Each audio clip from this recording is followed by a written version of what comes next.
नमस्कार विद्यार्थी मित्रांनो, इंटरनॅशनल मॉनिटरी फंडने भारताची अर्थव्यवस्था 2020 मध्ये 10.3% घसरणार अशी शक्यता वर्तवलेली आहे। जर असं झालं तर ही खूपच वाईट बाब असणार आहे आपल्या अर्थव्यवस्थेसाठी। खूप वेगवेगळे परिणाम आपल्याला अर्थव्यवस्थेमध्ये दिसून येतील। दारिद्र्य वाढेल, बेरोजगारी वाढेल, प्रत्येकाचं जे दरडोई उत्पन्न आहे ते खूपच कमी होईल।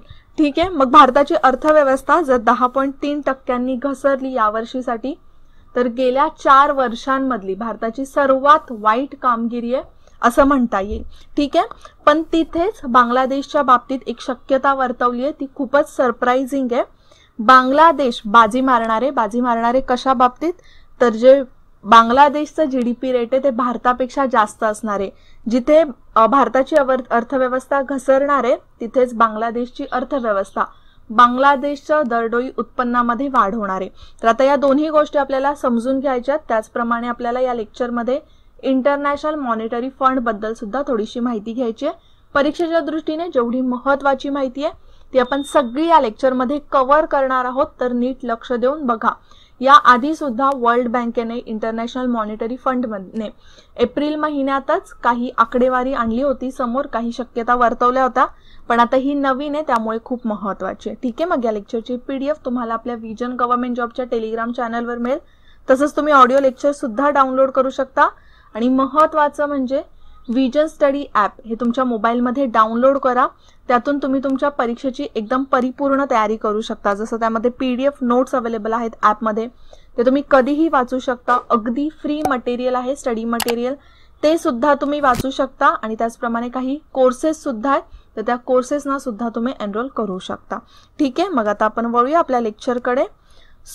भारताच्या अर्थव्यवस्थेत 2020 मध्ये 10.3% घसरण होईल असं IMFने वर्तवलेलं आहे।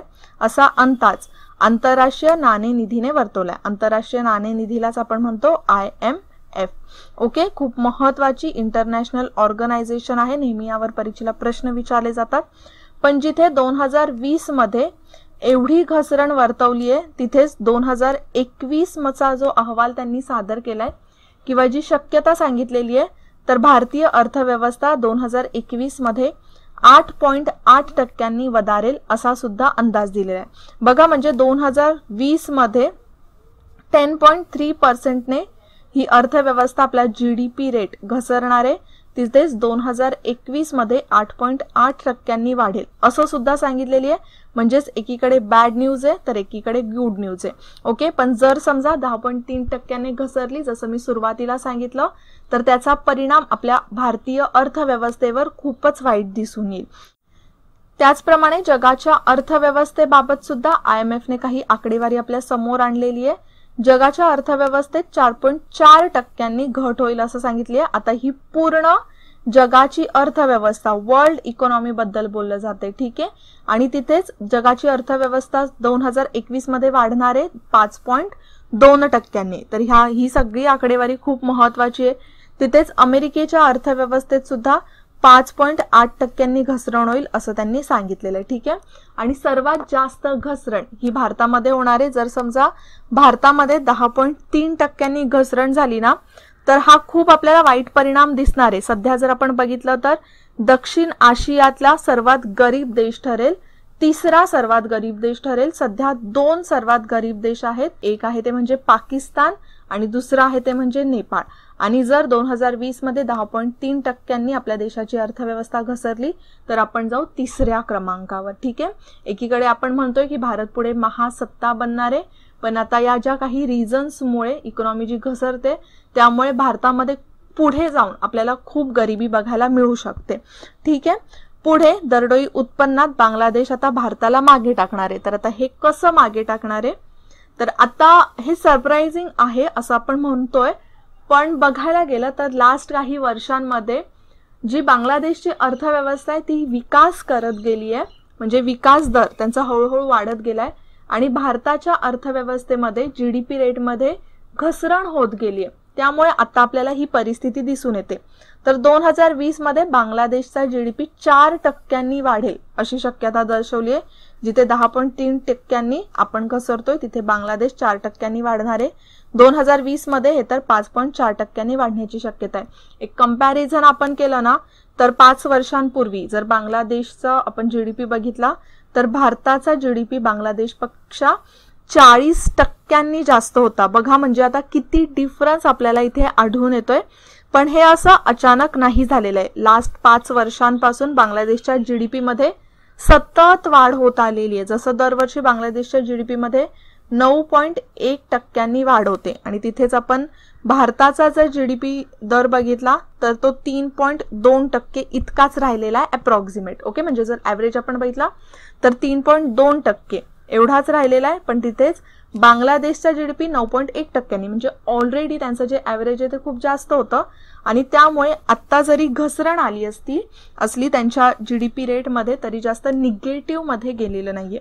पण भारताची अर्थव्यवस्था टोटली निगेटिव्ह मध्ये जाते असं आपण बघू शकतो. ओके, मग आता इथे आपण बरीचशी माहिती घेतलेली आहे.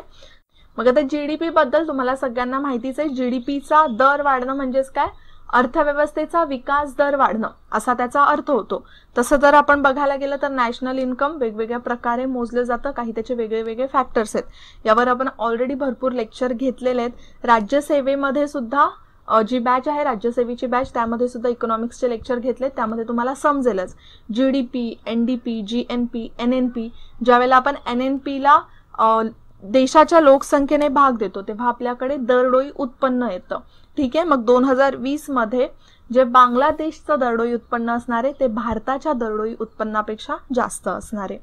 ठीक आहे, मग आता इथे आपण बांगलादेश आणि भारत यांच्या जीडीपी बद्दल बरीचशी माहिती घेतलेली आहे. IMFने जे शक्यता वर्तवलेली आहे ओव्हरऑल त्याचा आपण अभ्यास केलेला आहे. खूप महत्त्वाचं आहे. आता आपण थोडंसं IMF बद्दलच माहिती घेऊया. आंतरराष्ट्रीय नाणेनिधी, यालाच आपण म्हणतो इंटरनॅशनल मॉनिटरी फंड. ठीक आहे, IMFची जी स्थापना आहे ती 27 डिसेंबर 1945 मध्ये झाली होती. आता ही स्थापना कशी झालेली ती आपण पुढे बघूयाच. याचं जे मुख्यालय ते आहे वॉशिंग्टन DC मध्ये, USA मध्ये. सध्या याचे 189 एवढे सदस्य राष्ट्र आहेत. शेवटचा जो 189वा राष्ट्र होता ते होतं नूरू IMF. ठीक आहे, तर हे तुम्हाला लक्षात ठेवायचंच आहे. आयोग परीक्षेला विचारूच शकतं.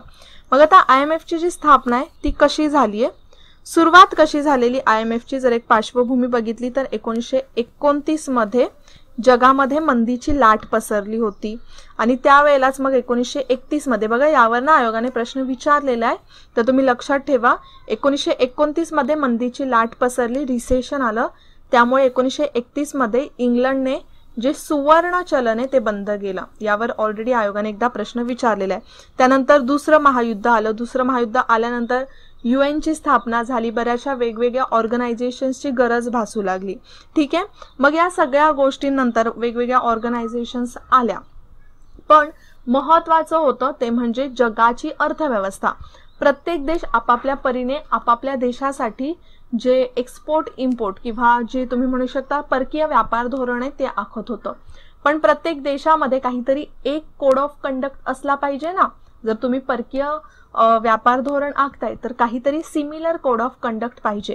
मग त्यासाठीच असं काहीतरी एखादी ऑर्गनायझेशन असावी जो जगाच्या व्यापाराला कंट्रोल करेल किंवा त्याच्यामध्ये काही चांगला रोल प्ले करेल. अशा ऑर्गनायझेशन्सची गरज भासू लागली आणि म्हणूनच मग अमेरिकेमध्ये ब्रिटन हुड येथे एक परिषद भरली जुलै 1944ला. जेव्हा ही परिषद भरली तेव्हा त्याला 44 देश प्रतिनिधी म्हणून उपस्थित होते. मग या परिषदेमध्येच इंटरनॅशनल मॉनिटरी फंड आणि आंतरराष्ट्रीय पुनर्निर्माण व विकास बँक म्हणजेच जागतिक बँक स्थापण्याचा सर्वानुमते निर्णय घेण्यात आला. आता इथे ना अजून एक गोष्ट लक्षात ठेवण्याची आहे ती म्हणजे जोपर्यंत एखादा देश IMFचा सदस्य बनत नाही तोपर्यंत तो वर्ल्ड बँकेचा सुद्धा सदस्य बनू शकत नाही. ठीक आहे, मग याची स्थापना झाली आताच आपण बघितलं 27 डिसेंबर 1945ला आणि याच्या कामकाजाला 1 मार्च 1947 पासून सुरुवात झाली. ओके, इथे कोणती परिषद आहे तर त्यावर सुद्धा मल्टीलायनर्स मध्ये प्रश्न विचारला जाऊ शकतो. अमेरिकेमध्ये ब्रिटन हुड येथे ही परिषद भरली होती. 44 सदस्य त्यावेळेला होते. आता IMFचं महत्त्वाचं उद्दिष्ट काय, एक म्हणजे आंतरराष्ट्रीय व्यापारातील देवाणघेवाणीत समतोल राखणं. ओके, महत्त्वाची कशासाठी याची स्थापना करण्यात आली आहे तर जे आंतरराष्ट्रीय व्यवहार होत आहेत, जी देवाणघेवाण होते त्यामध्ये समन्वय साधण्यासाठीच IMF ची स्थापना करण्यात आली आहे। तसंच परदेशी व्यापारातील असमतोल दूर करण्यासाठी परदेशी चलन प्राप्त करून देणे, चलन विषयक आंतरराष्ट्रीय सहकार्य प्रस्थापित करणे आणि परदेशी विनिमय दर स्थैर्य प्राप्त करणे। तर या दरामध्ये स्थैर्य प्राप्त करण्यासाठी सुद्धा IMF बऱ्याचशा देशांना मदत करते। बऱ्याचशा देशांना म्हणजेच कोणाला, जे सदस्य राष्ट्र आहेत त्यांना मदत करत असते। त्याचप्रमाणे तुम्हाला इंटरनॅशनल मॉनिटरी फंड यामध्ये कोण आर्थिक सल्लागार आहेत, त्याचप्रमाणे कोण व्यवस्थापकीय संचालक आहेत ना सध्या, ते सुद्धा माहीत असणं खूप गरजेचं आहे। जसं सध्या 2019 पासून, सप्टेंबर 2019 पासून जागतिक बँकेच्या वरिष्ठ अधिकारी होत्या एक क्रिस्टालिना जॉर्जिवा, यांची IMFच्या प्रमुखपदी निवड झालेली आहे। तर तेव्हापासून आता क्रिस्टालिना जॉर्जिवा याच IMFच्या प्रमुखपदी आहेत।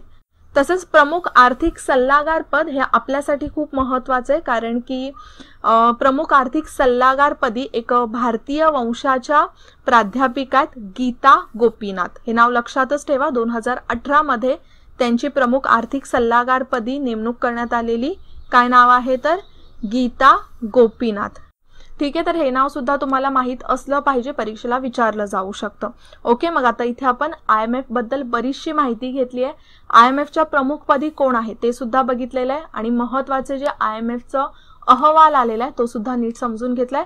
आता फक्त जाता जाता एक प्रश्न आहे तुमच्यासाठी। आपण सतत आता बऱ्याच दिवसांपासून IMF बद्दल अभ्यास करतोय, वर्ल्ड बँकेबद्दल अभ्यास करतोय, WHO बद्दल अभ्यास करतोय, तर मला कमेंटमध्ये सांगा की WHOच्या प्रमुखपदी कोण आहे, ते तुमचं आता पाठच झालं पाहिजे त्यांचं नाव, आणि त्याचप्रमाणे वर्ल्ड बँकेच्या प्रमुखपदी कोण आहेत। ठीक आहे, आता आपण इथेच थांबूया, पुन्हा भेटूया नेक्स्ट लेक्चरला। तोपर्यंत जय हिंद, जय महाराष्ट्र आणि थँक्यू।